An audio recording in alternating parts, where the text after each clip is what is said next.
Well, during the 2022 season, the Angels' offense was the biggest problem, and we're wondering, will that continue to be the case in 2023? Today, we're going to share why next season won't be like last season. Praise the good Lord. It's time to get locked on with Mike and John, and this is Locked On Angels.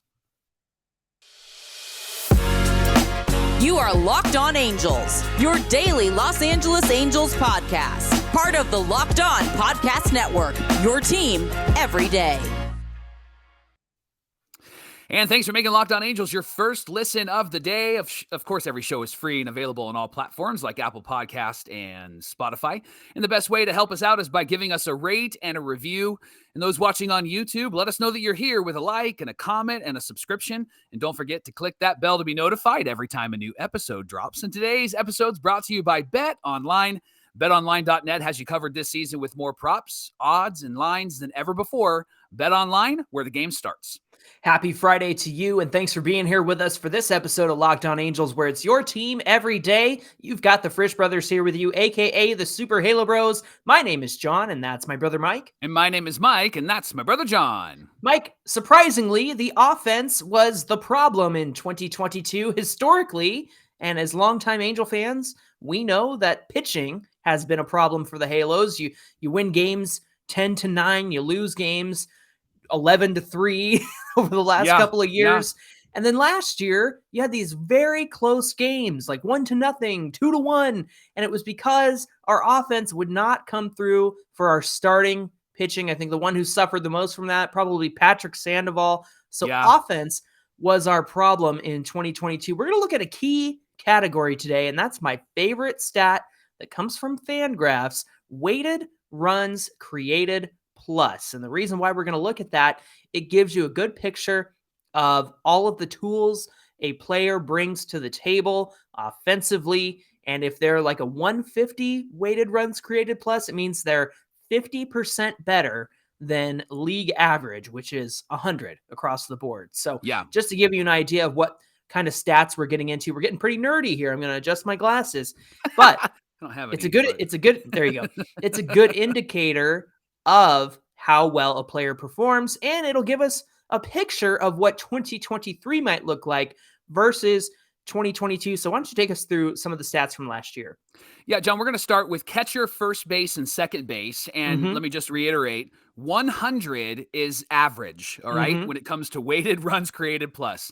And I'm saying that because these first three stats are going to make you sick to your stomach. The first one is the catching position. We were 24th in the league in weighted runs created plus at the catcher's position. John, we had a 64 WRC plus, and that was Max Stassi and Kurt Suzuki most prominently at the catching position last year. Stassi just fell off, John. Yeah. Stassi was not who he was the year before. And Kurt Suzuki frustrated us in 2021. And then last year, he wasn't spectacular, but there was something about, maybe because it was his last season, there was something about Zook that we really appreciated because he hustled last season and had some big key hits early on. And we felt like, hey, maybe this is going to work out. Now, here's the good news. All indications are pointing to Logan Ohtani being the starting catcher for this team next season. In fact, MLB Network, which is like God in baseball, right? And they actually said that Logan is going to be the starting catcher. And then they had another thing a couple days later, and they talked about who might be one of the rookies of the year, and Ohtani was on that list. So their understanding of how the Angels are going to move forward is to have Ohtani at catcher. And so the question really is, John, is Ohtani going to make a difference here? Is he going to bring us some Ohtani at the catcher's position? There you go.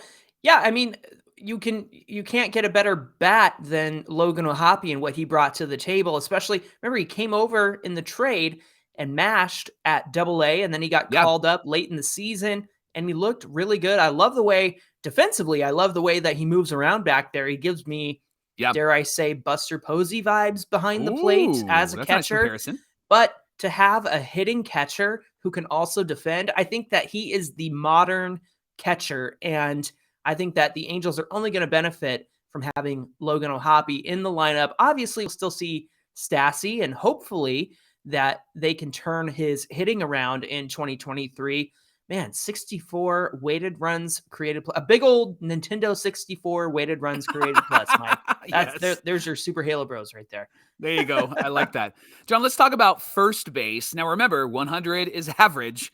And first base, we had a 71 WRC plus, 29th in the league. And this is where Jared Walsh was playing, of course, and then he got hurt. And then Mike Ford came and played for us, and he looked like a Ford over at first base. That's a big boy. That's a big boy, right? He was a big boy. And then, of course, Matt Duffy played a bit of first base for us as well. Yeah. And we're wondering, is this number going to increase? And really the question is it going to increase because Jared Walsh is healthy? What do you think, John? Is he going to return to his 2020 and 2021 form? I think you got to give guys who have had an injury during the season, you've got to put that behind you and look at what they can do when they're healthy. I mean, when you have rib issues like Jared Walsh had, you're not going to be able to swing a bat. And that's why he was still good defensively over at first base, picking things out of the dirt and doing stretches. But at the plate, if your ribs are hurting, that's all rotation in your back and your waist and your ribs. And if he's got an injury there, no wonder he struggled so much. And Matt Duffy, he had a great end of the season, but he was meant to be a backup. He was meant to be a replacement. And we even rolled with him at second base. We had Tyler Wade. We had Andrew Velasquez. Fletcher got hurt. And so there was kind of this merry-go-round of guys who were kind of playing all over the field. And Duffy was one of those. We know Duffy played over at third a lot too. Right. All that to say, Jared Walsh coming back and being healthy, I think that we're going to see him get back to who he was in 2021, his all-star season. And so I don't think that 71 weighted runs created plus is going to be a factor next year. No. And we'll probably see Gio Urshela over there as well. And he will only help increase that number too. How about second base, Mike? Combined, we had a 76 weighted runs created plus. That was good for 27th in the league at the second base position. And a lot of that was Rengifo. And some of that was David Fletcher. A lot of that was Tyler Wade, who was gone by June or July, I think. Right. And we didn't really have a solid guy over there until Rengifo really started playing full time. And then, of course, you saw Matt Duffy there as well. So I think that if you were going to leave it to Fletcher and Rengifo at second base this season, and maybe even Gio Urshela getting some time there as well, I think that they can make a great improvement over that 76 weighted runs created plus. But Mike, do you think a healthy David Fletcher improves this number? And is Rengifo the real deal? Have we seen his breakout? Yeah, let me answer the second question first. I think that the Rengifo we got last year is who he is, and we got to give him the bats that he needs. We got to give him the playing time. A full season allowed us to see what he can do, and so let's not cut him short. Let's allow him to play. If we're not going to let him play, then let's trade him away. He has proven to be very good as an everyday player, not a backup, and so I think he's got to be in there. And if it's a rotating carousel of players at second and at shortstop, and maybe even third base and first base, then I think Rengifo's got to be a part of that carousel. Maybe they even throw him in the outfield as a fourth or fifth outfielder on days that they want to have Adele and maybe Rengifo out there. I think Fletch is going to do what Fletch does. And again, we mentioned this on yesterday's episode. We have to give Fletch the benefit of the doubt because he was hurt. A healthy David Fletcher is going to be really great for this team. And he's really great offensively because he can hit wherever the ball is thrown. And then he can also make contact. He doesn't strike out like the rest of the lineup did really often last season. And isn't it interesting that when we were really frustrated with this lineup and they were watching pitches go down the middle, I can remember one of your updates about one of the games where you stood there with a bat in your hand and pretended to watch. That was my favorite now, I think. Forgot about that one. But it was great. But with that was with Fletch out of the lineup. And what Fletcher does is he helps this lineup make contact. He puts the ball in play. And that's the key to having him in your lineup is anybody can strike out. But if you put the ball in play, you just don't know what the ball will do. It could be a base hit. It could be an error. It could drop in because of wind, right? Like a lot of things can happen. And that's why I think this number is only going to improve because David Fletcher is going to be healthy and in our lineup. Yeah, and nobody ever said he's going to be the home run hitter. He's not going to be the RBI guy. But when he has runners in scoring position, he puts the ball in play. You're moving guys over. You're hitting guys in. And he doesn't get triples and doubles all the time, but he gets base hits. And that's why his average is so high. And that's why usually his slugging is not very high, because he gets the singles that you need to move runners over. He gets guys on base, and he gets on base for guys like Trout and Ohtani and Rendon. That cannot be understated. And so I think that if you give him a full and healthy season, he's going to make a huge difference, especially if he's going to be in at second base. Well, coming up on Locked On Angels, will Mike Trout continue to do Mike Trout things in 2023? We're going to talk that through, but first, Locked On Angels is brought to you by our friends at BetOnline. BetOnline.net is your number one source for all your sports betting info, stats, news, and analysis. You can get the latest odds and trends for every professional and amateur league out there, from football to basketball, soccer to esports. They've got you covered at BetOnline. And if you love sports podcasts, they've got betting podcasts about sports at BetOnline as well. They're always the fastest and easiest way to get your betting fix. So head to their website today, betonline.net, or use your mobile device to learn more. BetOnline is where the game starts. We want to thank you for making Locked On Angels your first listen of the day. And for your second listen, you got to check out Locked On Sports Today. Look, there's tons of games going on. There's tons of leagues playing. There's the World Cup. If you want all the best information and download it all in just 22 minutes a day, you can do that with Locked On Sports Today. They're going to give you the games that matter the most, the biggest stories in sports. You can go beyond the scoreboard and behind the scenes with local experts and insights only Locked On can provide. Locked On Sports Today is available on this app, YouTube, and wherever you get your podcasts.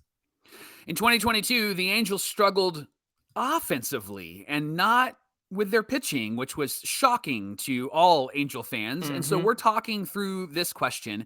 Will the offense improve because the Angels have made some improvements, but will the offense improve because of the players that are picked to actually play in those positions? So in this segment, we're going to talk about WRC plus for the shortstop, third base, and left field positions.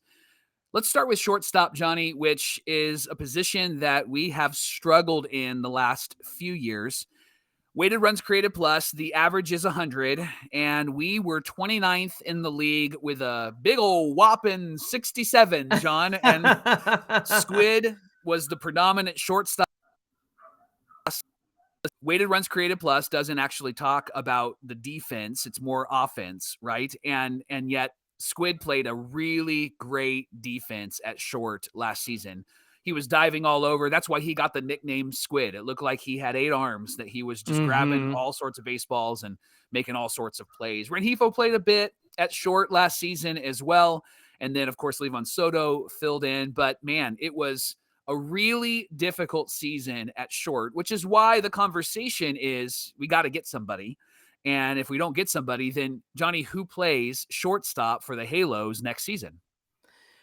There's those big 4 shortstops are still out there, and the winter meetings are happening this coming week. And there's just no reason why the Angels shouldn't at least be in play for one of those guys if they're not going to make a trade. I know that a lot of people seem to like Willy Adames from the Brewers in terms of a trade, but the Brewers just gave away one of their best bats in Hunter Renfroe to us. So it would be interesting if they gave away another good bat. He didn't hit for average, but he hit 31 home runs last season, Willy Adames. He plays a good shortstop.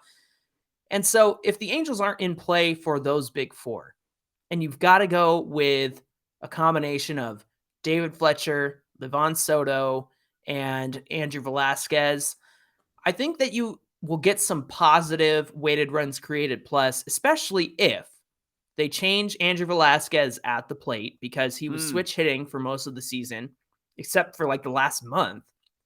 He bat exclusively from the right and seemed to do better at that.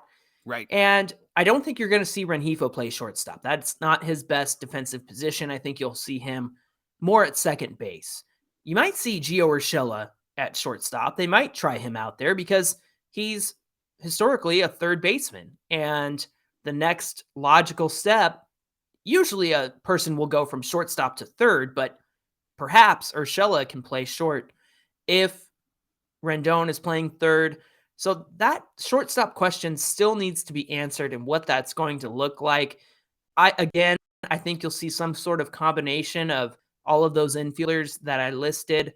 But if the Angels mean business and they want to put a winning team around Shohei and Trout, I think you got to go for one of those shortstops. And at the end of the day, with all of those guys mentioned, I don't think we get another 67 weighted runs created plus. I think we'll at least be 100 at that position, maybe 95 at worst, right? I don't see them getting hit that hard in the WRC plus category at shortstop, no matter what they do going into 2023, because we had a merry-go-round there. We relied on Squid almost every game because we didn't really have any other options. There wasn't a lot to go around there at the time before we had the ray of light that was Livon Soto for 18 games. Yeah. How about third base, Mike? They had 91 weighted runs created plus at third base, and that was good for 20th at the position in the league. And a lot of that was not Rendon. He was there for the first 2 months or so. Most of that was Jose Rojas and Matt Duffy and Rengifo, and it just was also a revolving door of players. And you can't forget Jonathan VR was over there, and that was a disaster. Didn't work. So 91 weighted runs created plus over at third base. Does Rendon being over there improve this number if he stays healthy this season? Yes, absolutely. I think Rendon is going to give us a really great stat line if he's healthy this next season. I can see a 270, 280. I can see 20 plus home runs. I could see 100 RBIs because people are going to get on base in front of him, and he's going to be protected in this lineup no matter who's batting behind him, whether it is Hunter Renfroe or Jared Walsh or something like that. And I think that he's actually going to be somebody with a high on base percentage. You actually advocated for him to be maybe batting number 2 because he does draw walks. He does get on base. And to have that bat higher in the lineup might actually really be beneficial to guys like Mike Trout and Shohei Ohtani. It does move them down one slot. And the ideal maybe starting lineup would be Ward, Rendon, Trout, Ohtani. But I don't know if they want to have Ohtani bat that low. They like having him get the most at bats. However, this has to improve, doesn't it, John? Like, this has to improve because Rendon was healthy in 2020 and he had a really great season. Yeah. And so a healthy Rendon says, yes, absolutely, it will improve. I mean, it's going to be 100 at least because Rendon's an average player, but I think he's average and better than that. And so I think that he actually makes this number go up next season. And he's clutch. If you get into his stats with runners on base, he's literally creating runs when he's at the plate and there's runners on because he drives in RBIs. And in the short window we had of him in 2022, he was coming through with runners on base. And we did a deeper dive of this a few episodes ago, but with runners on, his average is really high. He comes through in those moments. And so I think even if Rendon were to get hurt and Urshela replace him at third base, it's got to be a better number than 91, good for 20th in the league at third base. How about left field, Mike? We've got 67 weighted runs created plus another 29th. Man, we had that at shortstop. We had that in left field, and that was mostly Joe Adell, Brandon Marsh, and Mickey Moniak in left field. We also had a little bit of Ryan Aguilar, who came up from the minors. But it looks like Ward is going to be in left field. Does that fix this problem?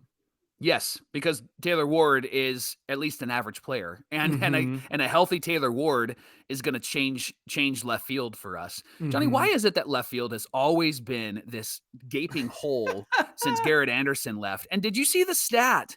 And I don't remember how many years it was, but this season was the worst season for left fielders in Major League Baseball OPS wise. It was the worst season in over 20 years. And so every team really struggled in left field altogether with all the stats put together. And so it's the Angel curse maybe because we've struggled in left field for years. You always put those big bats in left field though. Yeah. And it seems like they're relying more on defensive guys in left field? And maybe are there no good big bad, or I should say, are there no good big bats for the outfield anymore, especially like left field? Because historically, Yeah. you had guys like Josh Hamilton, you had JD Martinez for a while. You've had, I mean, Yordan Alvarez played a lot of left this season, and of course he's a big bat.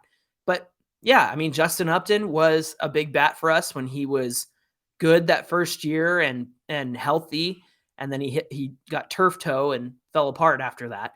Right. But yeah, you historically usually put a productive bat in left field and sacrifice a little bit of defense. It seems like teams are really going for a defensive-minded left fielder these days. So that's probably what it is behind that drop in OPS for left fielders.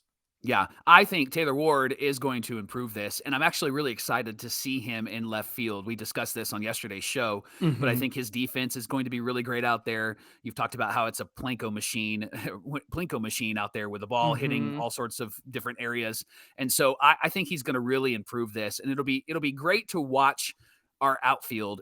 The expectation is our outfield is going to be fantastic with Ward in left, Trout in center, and Renfroe in right. Well, now that we've talked about shortstop, third base, and a little bit of the outfield, let's talk about center field, right field, and of course, the DH position and the WRC plus that these guys bring to the table. Mike, get this. For as bad as we were in other areas in terms of weighted runs created plus at positions, center field, 144 weighted runs created plus. Thank you, Mr. Mike Trout, for putting us in first place center field wise in the entire league, because Mike Trout played center field for us. And it's kind of funny because considering he missed a month and a half, 2 months, and the people who were there playing his position while he was out, yet we still came in first place because of what he was able to do when he came back. So does Trout continue to do Trout things this season? Yes. The answer is yes, because Trout has, this last season is just evidence that Mike Trout is going to be Mike Trout. And I don't know if you remember when we were doing the Super Halo Brothers podcast before we came to Locked On, we did a segment on Mike Trout, and we compared Mike Trout to an aging Alex Rodriguez and talked about how many games Trout might play as he gets older. And what we discovered is that A-Rod actually played a significant amount of games late into his career. He did have a couple of seasons where he was suspended, but he did play 120 to 130 games, 140 games, a couple of seasons as he got older. And I think what we're going to see in Mike Trout is that same rhythm. I think he'll be 130 to 140 games every year. He'll have strategic days off. But the guy came back and he was healthy, and he went off 7 straight games with a home run, right? Like hit 40 home runs. And if he had runners on in front of him, he would have had 100 RBIs. I think it was 18% of runners were on compared to the average stat was 24%. Like, I mean, Trout would have really been more impactful if they could get anybody on in front of him. So Mike's going to do what Mike does until Mike doesn't do it anymore. And so I'm going to give him all of the credit in the world because he is the greatest of all time. And we talked about narratives around the Halos earlier this week, and we talked about the pitching narrative and, they don't have pitching. And one of those other narratives is, Mike Trout, debilitating back problems. He'll never be the same. No, people, he needs a chiropractor. He's going to be fine. We all do. Pops some Advil and he's going to be fine. So no, there's no debilitating, career-threatening injury for Mike Trout. It's not true, and that's not what's happening with him. Let's move on to right field. And we actually had a 120 weighted runs created plus. That was good for 8th in the league in right field. A lot of that was Taylor Ward and what he was able to do. But also we saw Mickey Moniak out there, and Magneuris Sierra was also out there. The good news is that Hunter Renfroe will bring his 124 weighted runs created plus from 2022. He'll bring that over to our right field. That's a 4-point improvement over what we had. But I think the key there, Mike, is Taylor Ward moving over to left field, like we talked about last segment, and bringing his 120 WRC plus over there. Yeah, we had a 67 WRC plus in left field last season. So almost so double with Taylor Ward moving to left field. I mean, look at this. Okay, so let's just say numbers stay the same. Ward brings a 120 into left field next season. Trout is a 144, and then Renfroe is a 124. I mean, that's incredible. That's a great improvement because we had a 67 in left field, and then if I go back to the first segment, or I don't remember what segment it was in, but if I look at what we were doing in right field, it's right in front of me. In right field, we had a 120. We're going to improve in every single area, and so this is good news for our offense in 2023. Obviously, we saved the best for last because at the DH, the designated hitter, we had a 140 weighted runs created plus, good for first in the league in the DH spot, which is also available to all 30 teams as of last year. Shohei Ohtani with a 140 WRC plus. He had a 142 WRC plus actually. And so really it was who DH'd in his place when he wasn't hitting and when he needed some days off.